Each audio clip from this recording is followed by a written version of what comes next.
All right, everyone, I am cashing dividend checks, just like the shirt says. I want to go through 4 subscriber questions today. The first one is how I would hypothetically invest $1,000 in dividend stocks if I was starting all over again. Because I just did a video on how I would hypothetically invest $10,000 if I was starting over. But I got an overwhelming response to that video asking, hey Ian, I'm not quite at 10,000 yet. I'm starting with 1,000. Ian, would you do anything differently with $1,000? Yes, I would. And I want to share with you today the stocks that I would consider very strongly if I were starting over again right now with $1,000. So let's get started. I have another exciting dividend investing video for all of you.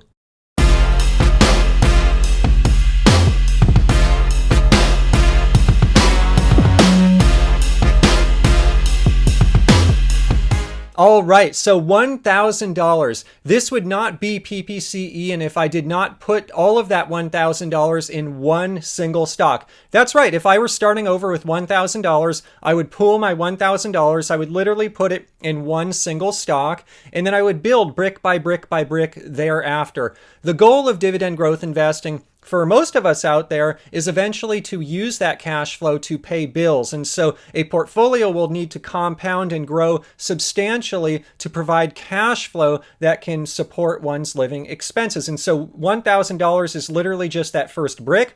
So the way I would look at it is, hey, this is my first brick in a long journey. I am going to put all of that $1,000 in a single stock. And so right now, in September of 2019, there are 3 stocks that I would strongly consider if I were deploying my first $1,000 again. I want to share those on the screen with all of you today.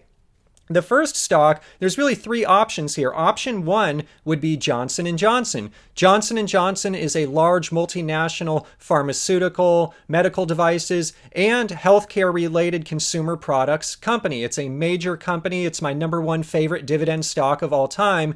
And this whole industry right now is under attack somewhat. The pharmaceutical industry, the healthcare industry, these pharma stocks like J&J, they have not done very well in 2019. And one of the things plaguing J&J right now are some lawsuits. And there are lawsuits they're dealing with related to the opioid crisis and related to their talc powder. And so first, I want to go into those issues that they're facing because a lot of you out there wonder, Ian, what do you think of this drama? Are you worried about this drama? Long story short, the answer is actually yes and no.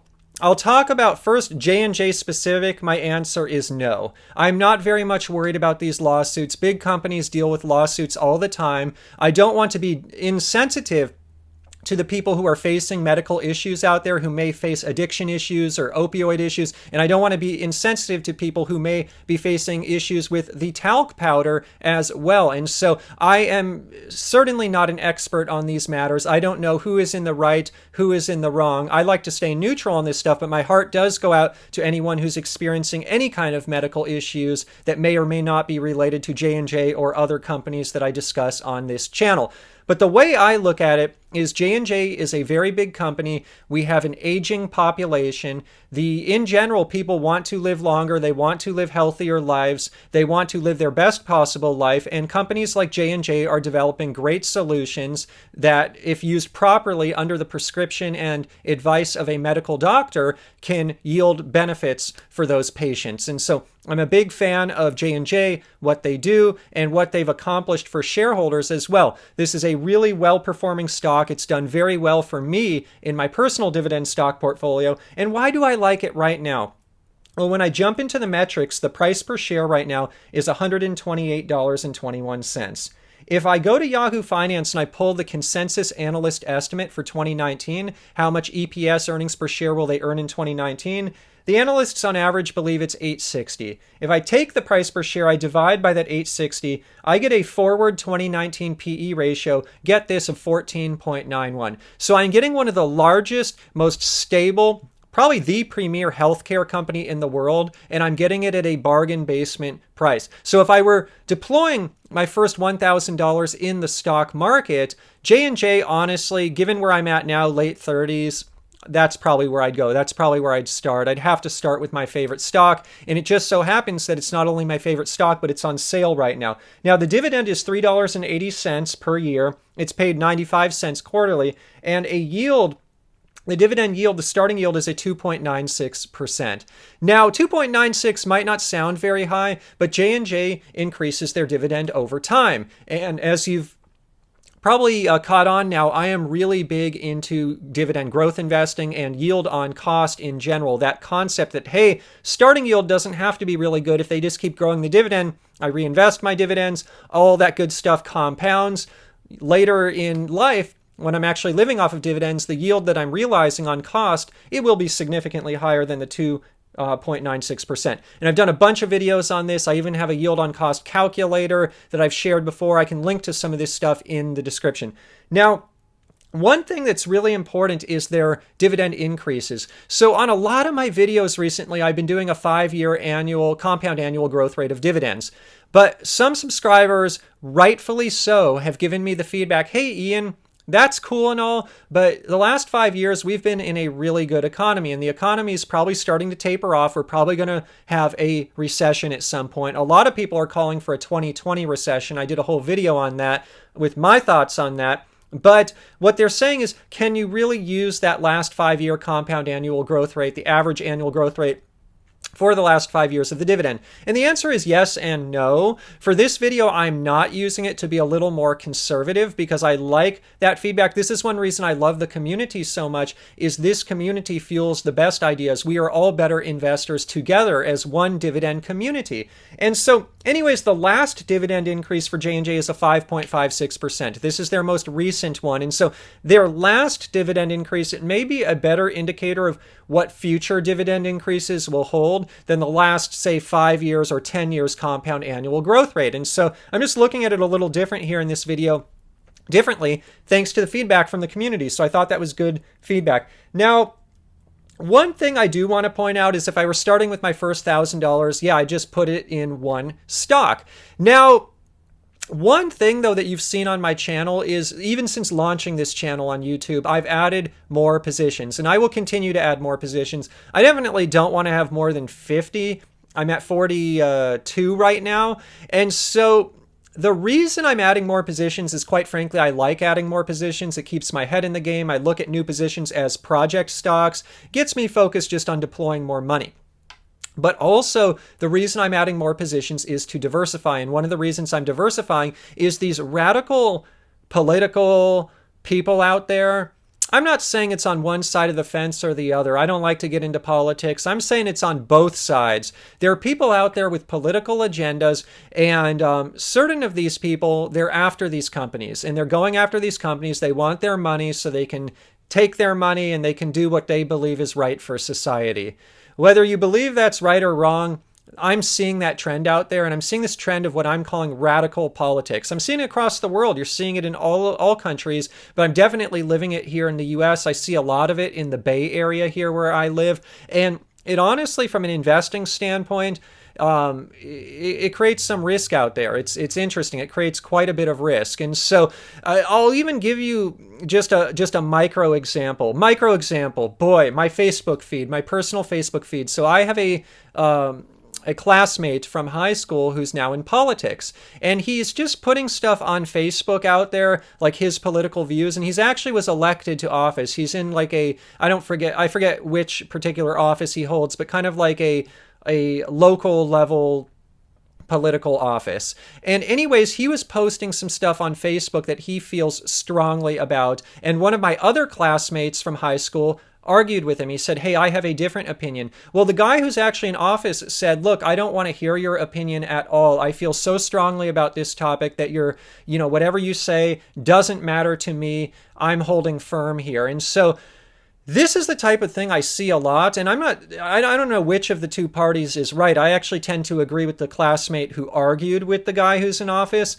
But what the problem that I'm seeing is this closed-minded nature. It's politicians out there, and this is a real small level, and this is someone who politically isn't going to have a lot of clout yet, But fast forward 10 years, 20 years, 30 years, you have people entering politics now from younger generations. Some of them may have more closed minds about certain topics. I'm certainly seeing that. And again, it creates risk for investors. And so that's one reason I diversify. Now, will big companies like J&J prevail? I imagine in the long run they will do just fine. And so certainly there's no stock out there I discuss on this channel that is without risk. Everything creates risk, has risk. And quite frankly, the stocks I'm presenting right now, the three stocks that I would buy with my first 1,000, they're all actually riskier. They're all in the sense that they're all facing issues right now. And so if I were starting out, I would want to buy the best stocks. So these three are my three of my favorite stocks. But I'd also want to buy stocks that are somewhat reasonably priced. Because look, I'm going big with one stock. I'm just going with one. And if I'm going with one, I want to get the best, but I also want to get something that's on sale. Usually when something's on sale, there's something happening that's creating some kind of risk, as we're seeing with J&J. But again, the talc powder, the opioid stuff, I do not lose any sleep over it at night. That said, I diversify, and I've got a well-diversified portfolio. And so moving on, 3M would be my second option. The reason I like 3M right now is it is on sale. Again, it's one of my top 10 favorite stocks. This one's number 10, J&J's number 1. Although I might flip-flop 3M with United Technologies, which is position right now number 4. And so we'll see. But anyways, needless to say, I love 3M. They make a lot of products. Here's something also worth pointing out. I'm buying my first stock, $1,000. I want to buy a stock that's almost like a mutual fund. The reason I like J&J is they span medical devices, pharma, and consumer products. They've made more acquisitions than I can count. They are so well diversified as a company. It's almost like buying a healthcare mutual fund. Same with 3M. I don't remember how many tens of thousands of products they make, but it's just that. It's in the tens of thousands. It's many, many products. And so it's a very diversified company. They make everything from bandages to adhesives to Post-it notes to whiteboards to films and equipment that's used in airplanes in the aerospace industry. They do it all. So it's very well diversified. So I like that. It's like a mini mutual fund, like having that diversification if I'm just going with one stock. And so 3M's trading at 163.94. Analyst estimate is a 9.41. So the forward PE on this one, if I take the analyst estimated EPS, I take the price per share and I divide by the analyst estimated EPS, I get a forward PE of 17.42. Certainly not the value that J&J is. That said, I have rarely seen 3M get this cheap, and it's only getting this cheap because they're facing headwinds because the economy is starting to slow, and they're kind of a leading indicator of a slowing economy. And so I like 3M. Quite frankly, of these three, this would probably be the last one I would pick right now. Probably what I would pick now, quite frankly, is J&J. If I were a little younger, I'd probably pick Altria. But quite frankly, I am a Thug Life investor, so last minute I might just be in my account and just be like, you know what, heck with it, I'm just buying Altria. But we'll get to that in a minute. And so anyways, the dividend is a 5.76, so the starting yield is a 3.51, a little bit higher than J&J, which is nice. And the last, see, this is what I love. Oh, 3M, they're doing so bad. There's so much worry out there. Everyone hates them. Just look at the last dividend increase. They just raised the dividend recently by 6%. The management team at this company, they would have never raised the dividend by 6% just recently if they did not have confidence in the business. So when you hear analysts out there saying, hey, it's the next GE, or hey, this thing is going to face so many problems, maybe it'll face some challenges for the next few years, but that's great. Because once I've deployed my first 1,000, I want to get my next 5,000 or 10,000 into it. And so to do that, I need the price to stay relatively lower. That's a good thing. And so anyways, I like that. And so the third option is a big MO, Altria. And so Altria is on deep discount right now. There's just so many things happening that are pressuring it down. I think the media... If you think the media is attacking J&J and the politicians are attacking J&J, just look at Altria. One of their divisions or their investments, JUUL, the local government in San Francisco, they've even said to JUUL, we don't care if you leave town. We don't need your business here. This is a valuable business that I believe started their business in San Francisco and built it into a very large, successful business. And for the city just to say, we don't even We don't even need you here. We don't care if you leave. Boy, it just goes to show the local political environment and the tensions around the types of products that they sell. Anyways, I want to get into the fundamentals, but then I want to talk about some of these issues because there's a lot of bad press about the potential negative health benefits of some of their newer products in the vape category. And so anyways, the price per share is $43.85. Analyst estimate consensus EPS is a 4.19. So I get a forward PE of 10.47. Okay, let me compare this. Again, J&J is almost at a 15. 3M is at like a 17.5. We're talking here 10.5. Of the three, this is the cheapest. This is why I'm saying last minute, if I were deploying my first 1,000 or just getting started, I might just pull a Thug Life moment, just go with the Altria. And so it's a close one between Altria and J&J. But I'd probably go J&J just because that's my number one favorite stock. And Altria, it's in the top 15, but it's not number one. The dividend on Altria is 3.36 and the yield, starting yield, 7.66. So out the gate, this one has a fabulous starting yield. And they just joined this club. I think it's called the Dividend Kings. They've increased their dividend now for 50 consecutive years. 50 years they've rewarded shareholders, as they should, like myself, people who own the company with dividend increases. And so they did increase the dividend. This was just a few weeks ago. And so this is something, again, to keep your eye on. All this drama in the media. The company, though, says, we're raising the dividend. We're going to raise the dividend by 5%. So who are you going to believe? The company or the media or the politicians? I'm sticking with the company. I'm sticking with the fundamentals. And so what is happening? People are attacking this concept of vape right now, and it's under big attack for many reasons. There's been, I don't even want to get into them all, but the one that's in the news right now that's being attacked is literally people are ending up in the hospital, unfortunately. Again, my heart goes out to them. Now, I've done quite a bit of research on this, and unfortunately, what these articles and headlines paint is that vape in general, vaping is bad for you, and it's bad because you're going to end up in the hospital. That's kind of the logical pathway that a lot of the press, the media, the politicians are taking with this for whatever reason. But when you dig into it, the product that Altria owns called JUUL, that is something that is, to the best of my knowledge, not causing these issues. JUUL is not a product that you can, as a consumer, reload with your own materials or your own oils, if you will, that you want to use in the product. JUUL comes from the factory, you use it, you're done, you buy more cartridges. That's my understanding. I've never used this. Now, what I have read, though, of these unfortunate folks ending up in the hospital or unfortunately, I believe some of them have even passed away. So this is very sad and serious, is unfortunately, they are doing something different. They're using a vape or vaporizer, but they're loading it with items that they've acquired potentially from the streets. And so this is a lot different. And quite frankly, I think this paints the case that more power to a company like Altria because it can be regulated and things can be checked for quality control and the FDA can work with them. And if you take that away, there's going to be more of a black market. There's going to be more people, unfortunately, buying product from the streets where it's risky. And so anyways, what's happening, to my knowledge, is they're buying this THC oil. And also, what I've read is some THC oils are okay, but unfortunately, the ones causing the problems are of low grade. They're not good. Unsuspecting people are purchasing them, using them in literally devices that they can load in their own product. And by using that, it's causing unfortunate health consequences. And so what I'm trying to say, though, is as an investor, it's really important to look beyond the headlines, because when you look at the headlines out there right now, you're just thinking, oh my goodness, JUUL, Altria put all this money into it. It's the biggest risk there ever was. And a subscriber even said, Ian, I'm worried that JUUL is just going to get regulated out of business. And what do you think about Altria if that happens?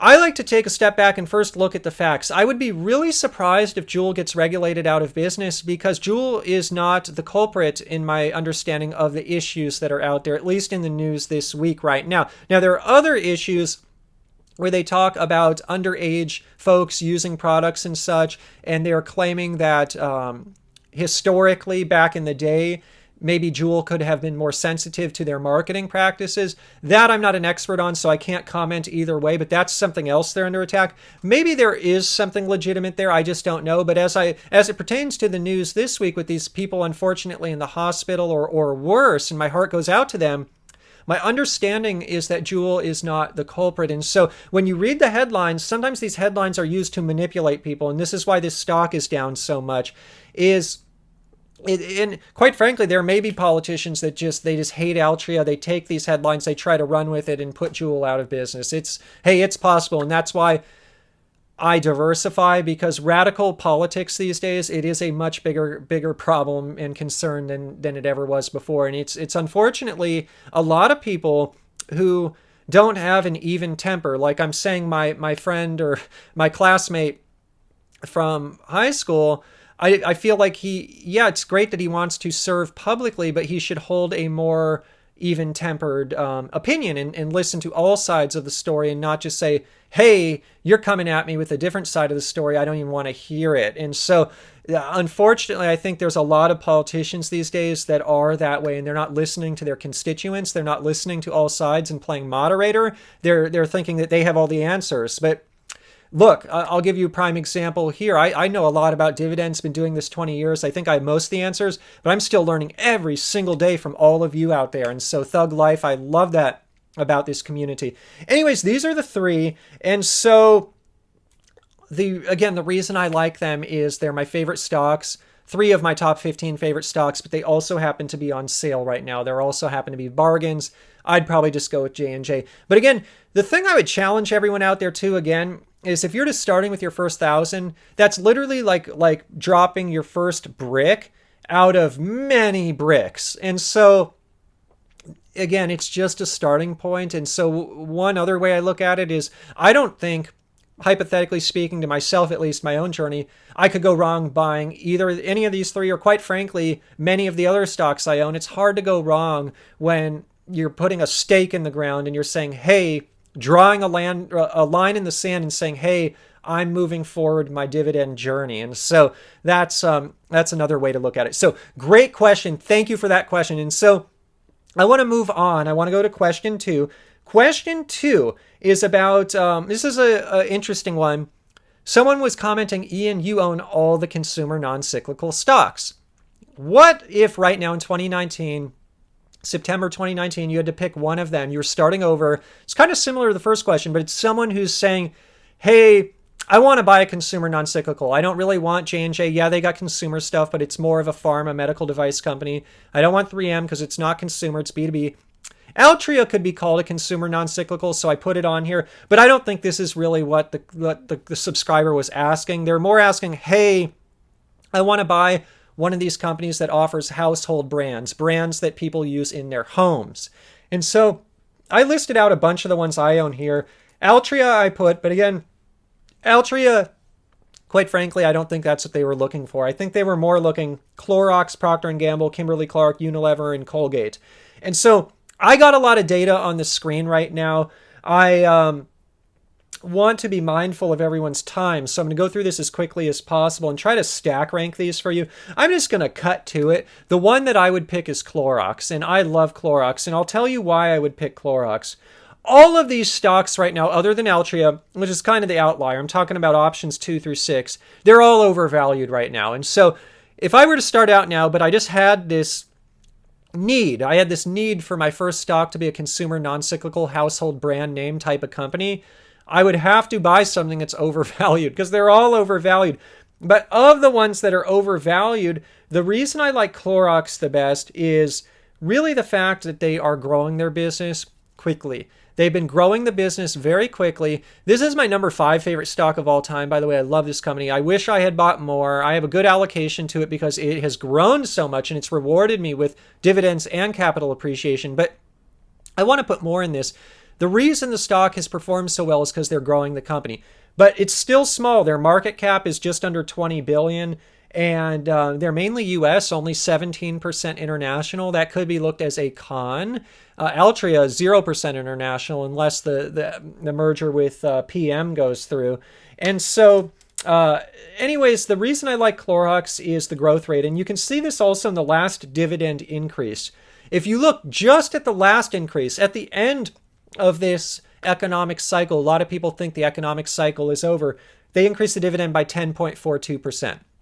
This was their last increase. And so if they are comfortable increasing the dividend at that magnitude, it just is one way of looking how well the company is doing. Starting yield is really low, 2.62, and the forward PE is a 25. So I'm telling you, the three we were looking up above question one, we were looking at PEs of 15, 17.5, and 10.5.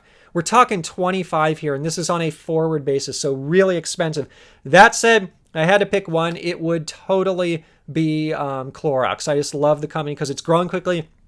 I think they have international opportunity. It's small enough to grow more, and their dividend increases. It's a dividend growth stock. Now, how do I stack rank the rest? Honestly, it's easier to go in reverse order than forward order. So which one would I go with last? I would go with Colgate last. I like Colgate. The reason I like them is their international exposure is huge at a 78.5%.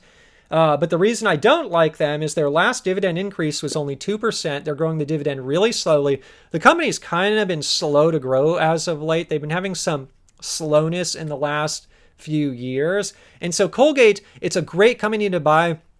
If you need that international exposure, you want it. I'm glad I own it. But it's certainly, if I were picking one, it would be the last of these ones that I would pick. And so that would be the last. What would be second last? This is going to surprise you, but it'd probably be Kimberly-Clark. And I love Kimberly-Clark. I believe it's a top 15 for me. I used to talk about this a lot, bought a ton of it in 2018. I like Kimberly-Clark. They have good international exposure at 48%. I like them because their market cap is smaller at $48 billion.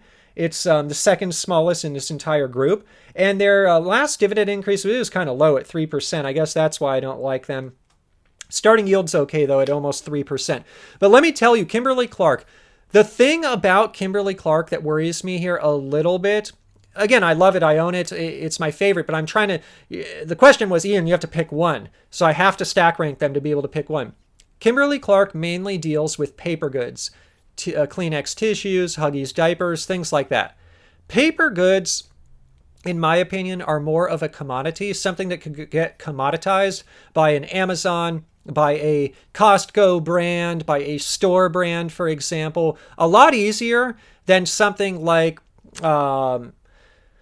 Unilever, for example, which owns like Ben & Jerry's ice cream, or Procter Gamble, which owns the Gillette razors, or even Colgate, which owns the Colgate toothpaste. And so that would be my risk with Kimberly-Clark. That's why I like having it in the portfolio, but it wouldn't be the number one I would pick out of this group. And so I put Kimberly-Clark second to last. And so then, honestly, I slot in Unilever. I love Unilever. This would be third to last out of this list of 5. And so right in the middle, I'm not counting option 1, MO, by the way. That's kind of, I put it there because it is consumer non-cyclical. But again, I don't think the subscriber is asking that. And so right in the middle is Unilever. I love their international exposure at 84%. I love the fact that they've got food-related brands. They've got beauty-related brands. And so they're more diversified and they're kind of more upmarket in terms of brands that can't be commoditized, in my opinion. And so I like Unilever. Quite frankly, the only reason I put Unilever in the middle is because I already picked Clorox number 1, and number 2, it's going to have to be Procter Gamble. And so it's kind of just came down to Unilever or P&G, and so P&G goes number 2. And so P&G, their last dividend increase was a 4%. And they've got a good international exposure at 56%. PEs on all of these are crazy, 25 on P&G.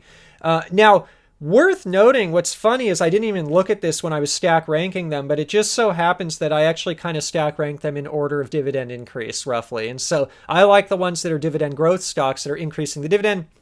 If I'm going to buy something overvalued anyways, that's why I'm going with a Clorox, just because I think they're going to keep growing. And my yield on cost, many decades out, in Clorox, it's going to be the best of the bunch. And that's what ultimately matters, because I can use those dividends to pay bills, to receive checks like this one, and pay bills. And so that's what I would do. Now, regarding Unilever, the last dividend increase, it's kind of hard to see because the currency fluctuates. And so this is a foreign company. I believe their offices, I don't know whether they now reside in the UK or Netherlands, I'm not sure, but It's a foreign company, and so when the currency is translated back into US dollars, the dividend kind of hops around a bit. And so I didn't spend enough time to look at what the last dividend increase is, but this is clearly a dividend growth stock. And I didn't have a forward PE on this, by the way. So for Unilever, the PE being shown is a trailing 12 months as well, worth noting. What's interesting, by the way, in this model, you also see Kimberly-Clark has the lowest PE of the bunch. Reason for that is I think the market is pricing in the same risks that I see. They sell more of a commodity type product, whereas the others, it's more defensible with brand. And so certainly Clorox, maybe there's some less defensibility with some of their lines of business than others, like bleach, for example. Could there be a generic bleach better that someone would buy instead of Clorox? Maybe, but quite frankly, bleach is so cheap that who cares? Just buy the Clorox brand. And so anyways, interesting stuff on these stocks. Great question. I love it. So I got to keep moving. I want to make sure to make good use of your time. By the way, though, I'm kind of doing a longer video today because the last one was short, and I know a lot of you like the longer one. So let's just keep going. Next one is a complex question. It's actually a combination of questions that I have received recently on my Facebook group. I'll link in the description below if you want to join. We have a great, thriving community there. I've received a lot of questions about from people considering buying their first home. And some of the questions go like kind of like this. One, is buying a home a good idea or not? Personally, I think it is if you're in a situation where you want to live there forever, you don't want to move, and you want to set down roots and raise a family, and it's in a kind of micro economy that has a limited amount of land that is going to be hot in perpetuity. That's what I personally believe the SF Bay Area is. That's why I'm a homeowner, and I love owning a home here. But it gets beyond that. The questions start getting into, okay, I'm saving for my first home.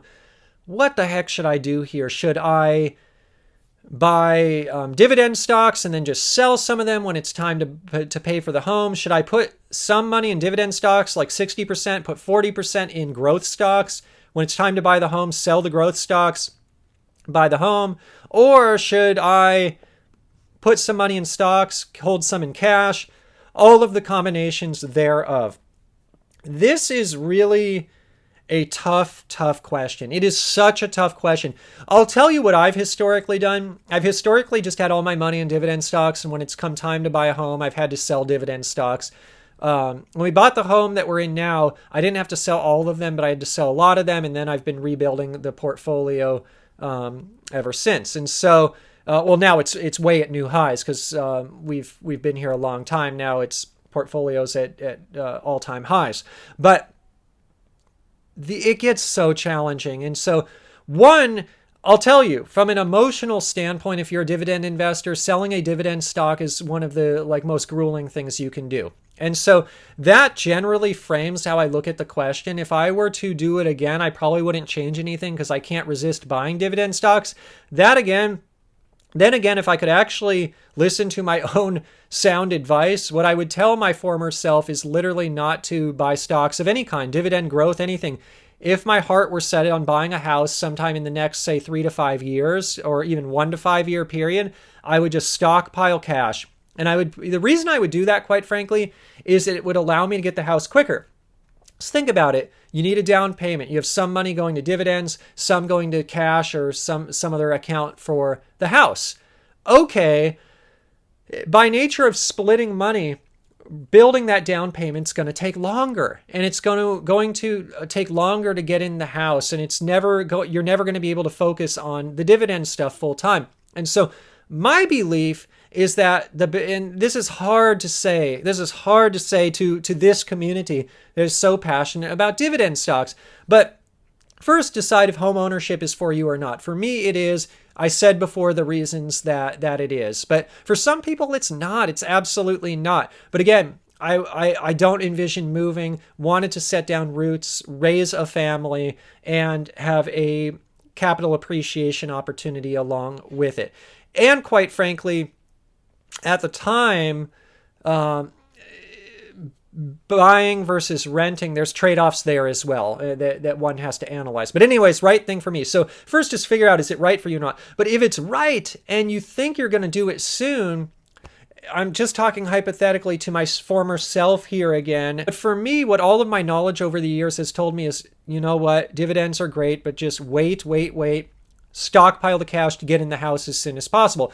Because once I'm in that house, and it's from my forever house, then I can focus 100% on dividends. Then I don't have to focus on it anymore. It's kind of focusing on one thing at a time. And so that's personally what I would hypothetically do. I wouldn't do some split of dividends here, growth stocks here, dividends here, cash here, or do the portfolio and then sell it. Although what I did do in the past is built the portfolio and had to sell big chunks of it. And so, but I've learned, what I'm telling you now is after 20 years plus years of experience. And so I'm speaking now from more experience than my former self. And so that's why I did one thing, but now I'm realizing, hey, probably better to look at it a little bit differently.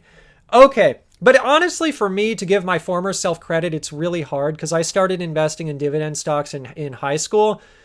Back then, I wasn't thinking about home ownership. And then by the time I was thinking about home ownership, I was so deep into the dividend investing track that, yeah, I would have a portfolio and I'd have to sell chunks of it to fund a down payment. Yeah, it's just, there's no way around it. But what I'm speaking to more here are people who are newer to dividends. Let's say someone out there is like, hey, I want to buy a house in the next 5 years, but I also starting a dividend portfolio right now. That's kind of more what I'm speaking to. If I were hypothetically in that situation, man, I just push off starting the dividends and just focus on that down payment, get it done, get into the house, and then focus on dividends full time. Now, I want to tell you though, this is not dividend related, but I want to tell you some stuff that I learned over the years regarding home ownership. They're game changers. I need to pass on these insights because I think they could do a lot of good out there. And so one is, if you're considering buying a house, think long and hard if you want to be part of a homeowners association. Boy, if it came down to my only option were buying into a homeowners association, I'm not trying to put anyone down who is, I'm just speaking to my personal experience here. I would rather just be a renter and not be a buyer when it comes down to that. So that's just something I'm saying. If you're a first timer, think about it. If you can get a home that does not have an HOA, something, at least in my book, that is a big plus. So something else, I like homes that have a good amount of land. And so if you're able to find a property, maybe even if you sacrifice the size of the house or the condition of the house, the curb appeal of the house for something that has a little more property, generally speaking, I think that's better, because if you're going to live someone forever, I look at like a home like I look at stocks. Buy and hold forever. And so if you're with something forever, you can always change the improvements on the land. You could always re-landscape. You could put a new house. You rip down a house, put more houses, but you can't change the size of the land unless you buy the parcel next door and do like a lot line adjustment or something, but or a merger of the parcels. But basically, you know, most people aren't going to do that. So what I'm saying is size of land matters. Location is the most important. Location over the house. And so you buy a really nice new house in a less desirable neighborhood, or a really tiny old house that has good bones but needs work in a pristine neighborhood. I'm always neighborhood over quality of house. Good bones is important.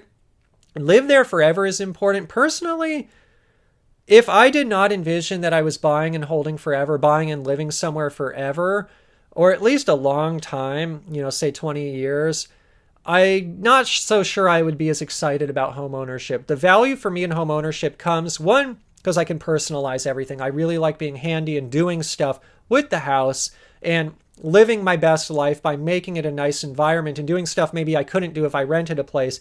Certainly putting in the kind of work that I'd only want to do if I was guaranteed to stay there forever. But that's kind of one thing. But it's also just philosophical that there's a capital appreciation opportunity. And so I'm mostly a dividend investor, but when it comes to real estate, having that long-term outlook, if I'm going to live in a house forever, certainly I have that capital appreciation in the back of my mind as well. Now, one other thing, and I'm not in this situation, maybe I will be one day. We have enough land where we could probably do this, and I don't really want to though, but consider a duplex or triplex or fourplex or whatnot if you're a first timer and you could get some of that rental income. Why not have a primary residence that also has some income? That can get weird though. For example, if you have kids or you like to spend time like out in the yard and then you have someone else living there. I don't know. I think it could get awkward, but to each their own. I know people who do live in that situation who really appreciate the rental income from the duplex. And it's a great way to get into real estate investing through one's primary residence. So those are some things I've picked up over the years, which transitions me into the last question today, which is again about real estate. A subscriber is asking me, Ian, you work in real estate. You actually are a commercial real estate developer and investor, but you're here on YouTube talking about dividends. Isn't that interesting? Why do you do that? Why aren't you more invested in real estate than you are? Well, and then the subscriber went on to say, hey, I like to do these real estate syndications. I invest with syndicators. And so I want to talk about this. First and foremost, real estate is hands-on. Whether it's your primary residence or a rental property, it's hands-on. Believe me, it's a full-time job, all of it. And so real estate, unless it's through a real estate investment trust, it's not passive income. And so people say it's passive income. It's not. It's active. It's pretty active, but it's certainly a lot more fun than a 9-to-5 job, but it's active. Dividend stocks, 100% passive. Only thing that I've found that's 100% passive other than reading annual reports and more or less staying apprised of what's going on with the companies. And so that's difference number one. But difference two, or reason two, is quite frankly that I do have a lot of exposure to real estate. I own a primary residence and I work in the commercial real estate space and I invest in commercial real estate. So I do have exposure there. And so people wonder why I don't do that more. I really don't want to. I don't want more exposure. I got a lot of exposure to real estate, but it's really those two things. It's the fact that I like dividends because they're really passive, and I know that real estate's quite active, and I've got exposure to real estate. But let me tell you something else. A lot of people like YouTube, internet, they approach real estate investing kind of like I talked about in the last question. Hey, I want to buy duplex, or hey, I'm just going to buy a unit and rent it out. They do these like onesie twosies, or like, hey, I got a portfolio of few rentals. That's cool, and a lot of people make that work, and it works well for them. For me, that's too little concentration of risk. For me, that's a little risky because, fine, if it's your primary residence, but if you're renting to people, stuff can go wrong.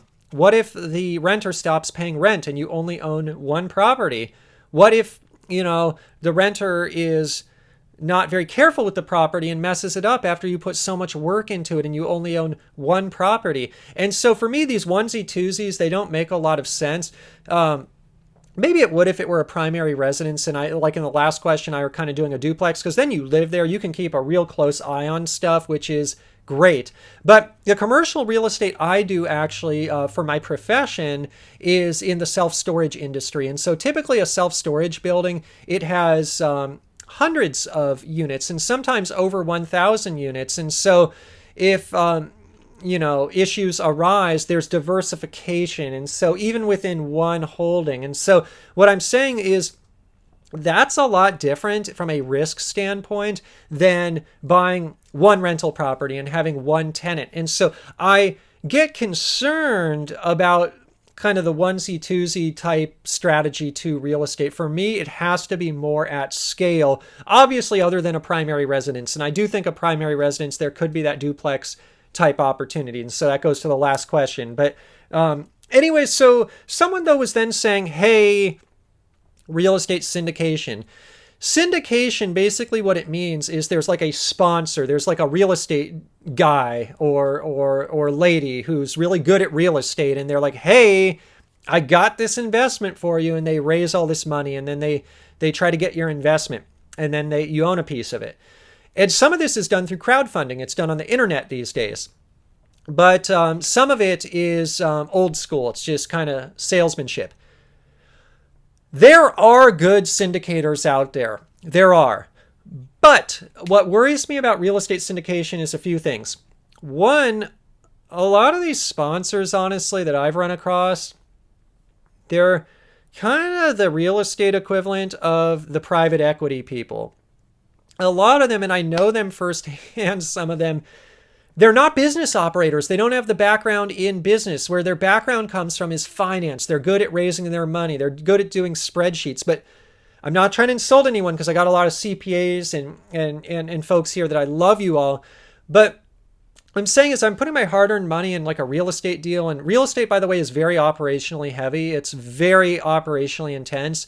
I like having the finance people, but I want to invest in something that has operators, real operators that know what they are doing and they're good at operating businesses. Oftentimes I don't find that. Oftentimes with the syndication deals, it's oftentimes finance people, and that concerns me.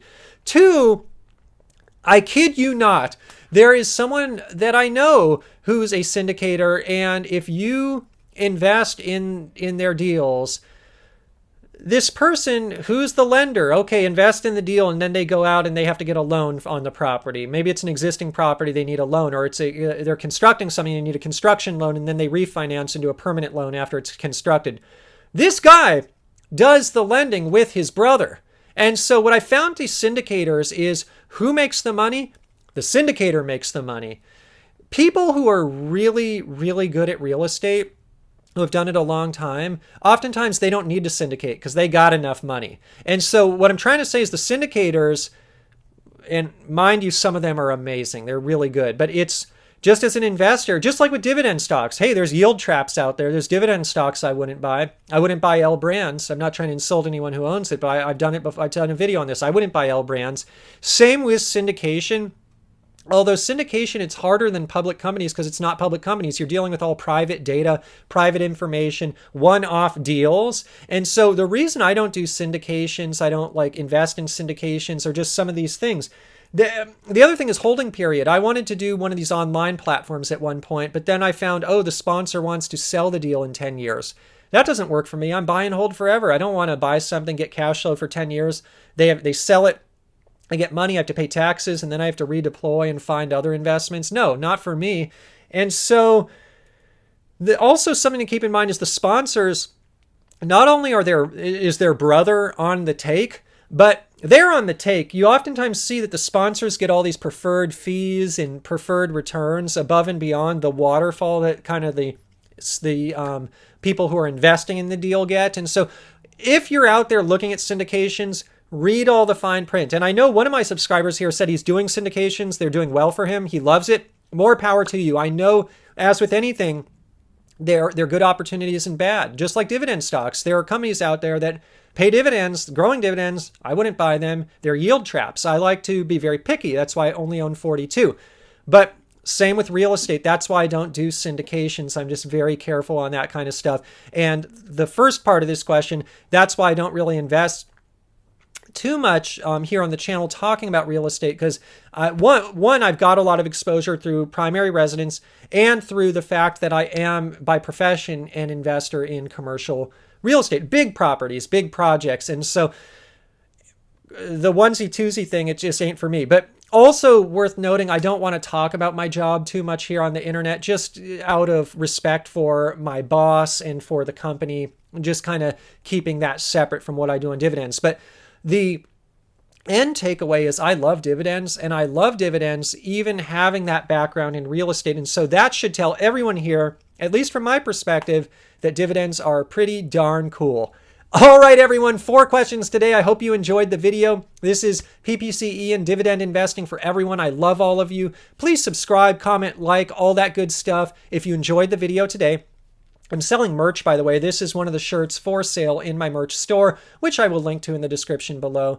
And if you buy merch, by the way, share your photos on Instagram. I'd love to see them. One of my subscribers, Dividend Phoenix, just posted, shout out, Instagrammer shared his photo today. It made my day. Love you all. I love you guys.